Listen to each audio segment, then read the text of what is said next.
This game, played in Budapest in 1997, is against a very talented Hungarian player named Peter Ox, whose reputation precedes him in a similar manner to Tate's.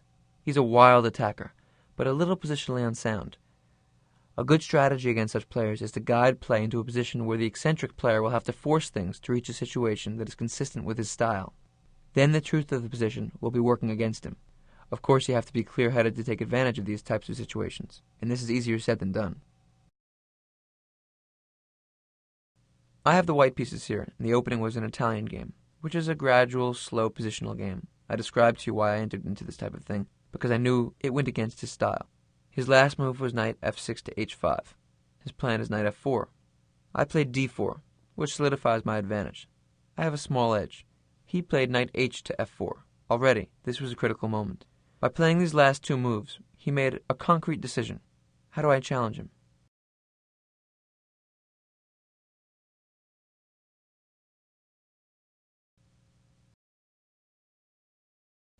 I played the very good move bishop takes f4. In some ways this might seem strange, because in this type of game, bishop is very strong, and bishops tend to be a little better than knights. But my decision is based upon the knowledge that he's kind of put into a bind here. If he plays e takes f4, then I have a positional advantage. My pawns on c3 and d4 combine to lock his dark square bishop out of the game. And I can play something like e5 here, offering a trade of pawns. After d takes e5, knight takes e5, we reach a typical kind of structure where I have a queenside pawn majority, and his double f-pawns don't really do all that much. White is better here, and I can hopefully convert this in an endgame. But perhaps most importantly, the position after e takes f4 would be stylistically very uncomfortable for my opponent, because he'd be slightly worse in a long, drawn-out endgame. He'd feel stifled. It would drive him crazy. He predictably played knight takes f4, entering into a long sacrificial variation, which of course I had looked at. So his style is shown, and now the wildness is about to set in. What would you do with white now?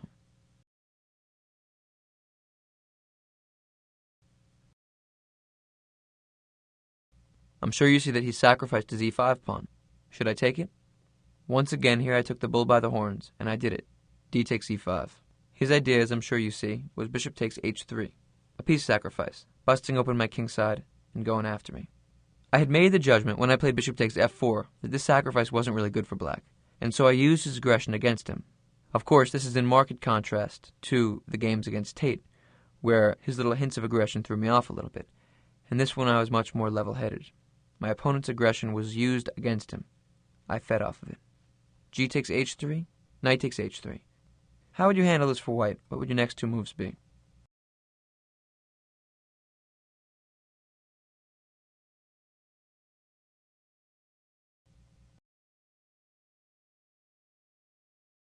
I'm sure you've heard the principle, when attacked in the side, respond in the center. King g2, after he played knight takes f2, attacking my queen. What would you do now? Queen d5, a very strong, classical, central move. All my pieces are prepared to cover up my king. Knight g3 can come whenever I want to. If he takes back on e5, then I can trade queens and take that pawn on e5. Of course, black doesn't want to trade queens after sacrificing a piece. After queen d5, he played queen c8, trying to worm his queen in. If he has the chance, queen h3 check will be decisive. What do you play with white?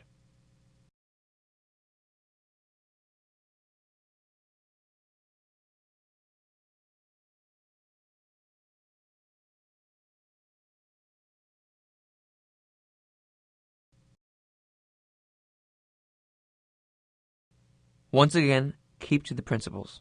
Respond in the center. I played the very strong e6. He played a little bit of an offbeat attack. I've responded classically, and black's game is being challenged. After e6, I'm threatening e takes f7 with check. Of course, he can't take my pawn, or else I'd take back with my queen and force the trade of queens. He doesn't want that. He plays king h8. You can see that in this position what I'm doing is, because he has to prove something because I'm up material, I'm forcing him to make bigger and bigger concessions to avoid trades. Here I played knight g5, a hint of an attack of my own. Because of my aggression, he's forced to offer the trade of queens himself. F takes e6, queen takes e6. The threat of knight f7 check is very powerful. But do you see my real threat? If it were your move with white, what would you do? Do you see mate in 2?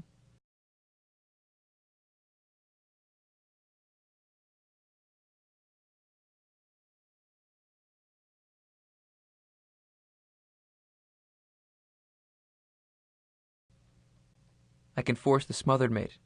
queen g8 check, and after rook takes, knight f7 will be mate. He had to trade queens. Queen takes e6, knight takes e6. So now he has 2 pawns for the piece, but he still has a little bit of initiative. Let's see how I stopped it. Rook f6, and I played rook e2. I wouldn't want to be too materialistic here. If I play knight takes c7, trying to win yet another pawn, then he can get a bit of an initiative after rook g6 check, knight g3, and rook f8. Now all of his pieces are taking place in the counterplay. If I play knight e6, he'll play rook f to f6.